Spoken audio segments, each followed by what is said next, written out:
এবার আমডাঙ্গার একটা খবর দেখাবো। কেউ সরকারি চাকরির প্রস্তুতি নিচ্ছেন, কেউ গল্পের বই পড়তে ভালোবাসেন। তাদের জন্য এবার আমডাঙ্গায় বিডিও অফিসার চত্বরে চালু হলো লাইব্রেরি।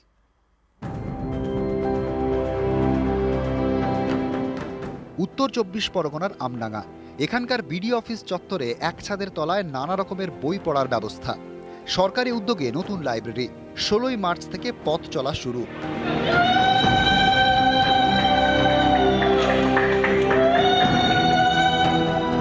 আমডাঙ্গা কৃষি প্রধান এলাকা, তবে এখানেই অনেকে সরকারি চাকরির প্রস্তুতি নিচ্ছেন, কিন্তু বেশিরভাগেরই বই কেনার সামর্থ্য নেই। কেউ আবার গল্পের বই পড়তে ভালোবাসেন। তাদের সকলের জন্য এই লাইব্রেরি। আপাতত এই লাইব্রেরিতে রয়েছে 1000 বই। টার্গেট মোট 10,000 বই রাখা এবং একসঙ্গে যাতে 500 জন লাইব্রেরিতে বসে পড়তে পারেন সেই ব্যবস্থা করা। এখনো পর্যন্ত যে জিনিসগুলো দরকার সেগুলো এরকম একটা বিডিও অফিসে হওয়াতে আমাদের এখানে যা অন্যান্য স্টুডেন্টরা আছে তাদের অনেক সুবিধা হবে, যারা বইটা কিনতে পারছে না বা সেরকমভাবে স্বাবলম্বী হতে পারছে না। সুতরাং এটা অনেকটা তাদের কাছে হেল্পফুল ব্যাপার। এটা খুবই ভালো উদ্যোগ। মানে এখানে প্রচুর বই রয়েছে যেগুলো মানে এর আগে এই সুযোগটা পাওয়া যায়নি, সেখানে এরকম একটা সুযোগ পাওয়া যাচ্ছে বইগুলো পড়ার। খুবই ভালো উদ্যোগ। আমডাঙ্গায় এতদিন কোনো লাইব্রেরি ছিল না। সেই লাইব্রেরি তৈরির উদ্যোগ নেন আমডাঙ্গার বিডিও নবকুমার দাস। জমি দিয়ে সাহায্য করে আমডাঙ্গা পঞ্চায়েত সমিতি। স্থানীয় পঞ্চায়েত সমিতির উদ্যোগ এবং তাদের সমর্থনে আমডাঙ্গাতেই উত্তরণ পাঠাগার খোলা হলো, যেখানে পাঠক পাঠিকারা এসে পড়াশোনা করতে পারবেন। শুধু এটা পাঠাগার নয়, একই সঙ্গে এটা মানে লাইব্রেরি শুধু নয়, এটা রিডিং রুম। মানুষের জন্যই এই লাইব্রেরি করা হয়েছে এবং সেই লাইব্রেরিতে প্রায় 10,000 বই রাখা হবে, এমনটাই বিডিও সূত্রে খবর। ফলে ইতিমধ্যেই সাড়াও মিলেছে যে লাইব্রেরি উদ্বোধন হয়েছে। সেই লাইব্রেরিকে সাধুবাদ জানিয়েছেন এলাকার মানুষজন। আমডাঙ্গা থেকে ক্যামেরায় মোহাম্মদ মনিরুজ্জামানের সঙ্গে জিয়াউল আলম, নিউজ 18 বাংলা। 19 এপ্রিল থেকে শুরু হবে লোকসভা ভোটের। তার আগে দোল বসন্ত উৎসব। রং নিয়েই রবিবাসরীয় প্রচার সারলেন প্রার্থীরা।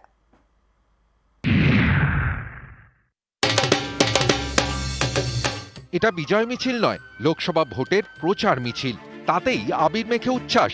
সোমবার যে দোল, মনে রং লেগেছে, তাই ভোটের ময়দানও রঙিন। রবিবার ভোটের প্রচারে দোল খেললেন সায়নী ঘোষ, যাদবপুরের তৃণমূল প্রার্থী। তার সঙ্গে সোনারপুর দক্ষিণের তৃণমূল বিধায়ক লাভলি মৈত্র। রবিবার যাদবপুরে তৃণমূলের রঙিন প্রচার।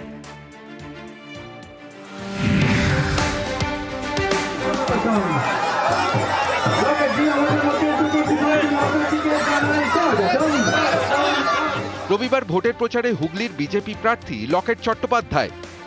তার গালেও দোলের রং। ভোটের আগে কর্মীদের সঙ্গে মাতলেন বসন্ত উৎসবে।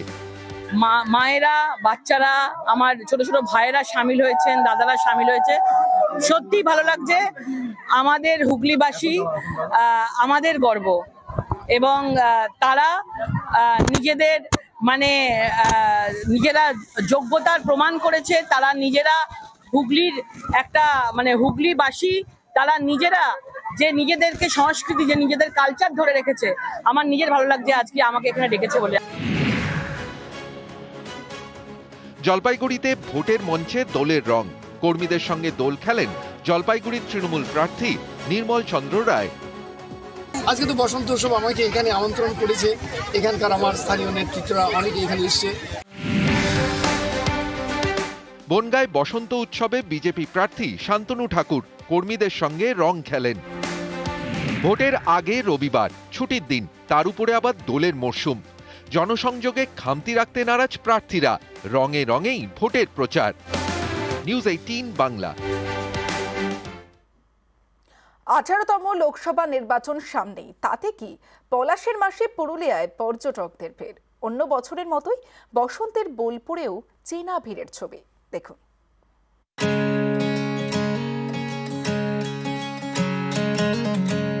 পলাশের এই যে চারিদিকে যে রঙের মেলা, এটা দেখার জন্যই ছুটে আসা শুধু কলকাতা থেকে।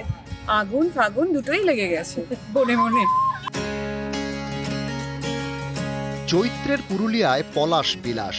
গাছে গাছে রক্ত পলাশ। দেখলেই মনে হয় লাল পলাশের দেশে যাই। পুরুলিয়া এখন মন পলাশের পদাবলী।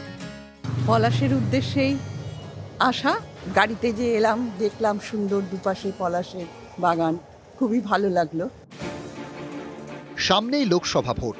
19 এপ্রিল থেকে শুরু। প্রথমে উত্তরবঙ্গের জেলাগুলিতে, তারপর দক্ষিণবঙ্গে ভোট। কিন্তু তাতে কি ভোটের জন্য ঘুরতে যাওয়া থামছে না। আর ঘুরতে যাওয়ার ক্ষেত্রে পুরুলিয়া ভোট পাচ্ছে বিপুল। হোটেল থেকে হোমস্টে সব বুকড। ভোটের মরশুমেও জমজমাট পুরুলিয়ার পর্যটন। এটা একটা কোইন্সিডেন্স যে এই সময়টা ভোট শুরু হয়েছে আমাদের। আমরা থাকি কলকাতার বাইরে, ইচ্ছে ছিল পুরুলিয়ায় আসার, আর উপরে পাওনা এই সময়টা। এখানে যথেষ্টভাবে আমাদের মানে প্রোটেকশন রয়েছে, কোনো প্রবলেম হবে না আশা করি। আমাদের সরকার সব রকম দায়িত্ব নিয়েছে, ট্যুরিস্টদের কোনো রকম প্রবলেম ফেস করতে হবে না। অযোধ্যা থেকে বড়ন্তি, মুরগুমা হোক কিংবা বাগমুন্ডি, বসন্তের পুরুলিয়া পলাশে লাল। তাই ভোটের বাজারেও পর্যটকদের ঢল।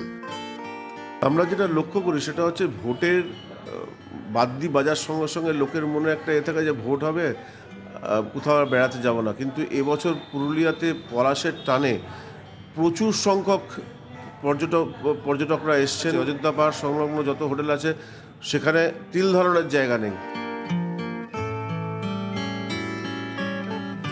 পুরুলিয়ার মতোই জঙ্গলমহলের আরেক জেলা ঝাড়গ্রাম, সেখানেও হোটেলে ভিড়। রঙের খেলায় মেতেছেন পর্যটকরা। ভোট আর দোল, বিশেষ করে এই দুটো অকেশনের জন্য আমাদের ঘুরতে আসা। তবে এই শুধু রুম পাওয়া নিয়ে যেটুকু সমস্যা হচ্ছে, আদারওয়াইজ এমনি ঘোরার জন্য কোনো সমস্যা হচ্ছে না। একই ছবি বোলপুরেও। বসন্ত উৎসব এলেই শান্তিনিকেতন টানে। এবারও একই ছবি। আসলে ঘুরতে এসেছি, অবশ্যই শান্তিনিকেতনটা দেখতে এসেছি। এটা ফার্স্ট টাইম ভিজিট আমার, তো অবশ্যই খুব ভালো লাগছে। প্রতিবারের মতো এবারও অনেকেই দোলের সোনা ঝুড়িতে। সেখানে ঝুড়ি ঝুড়ি সোনা মাখা হাসি, রাশি রাশি দোলে রাঙা হাসি। নিউজ 18 বাংলা।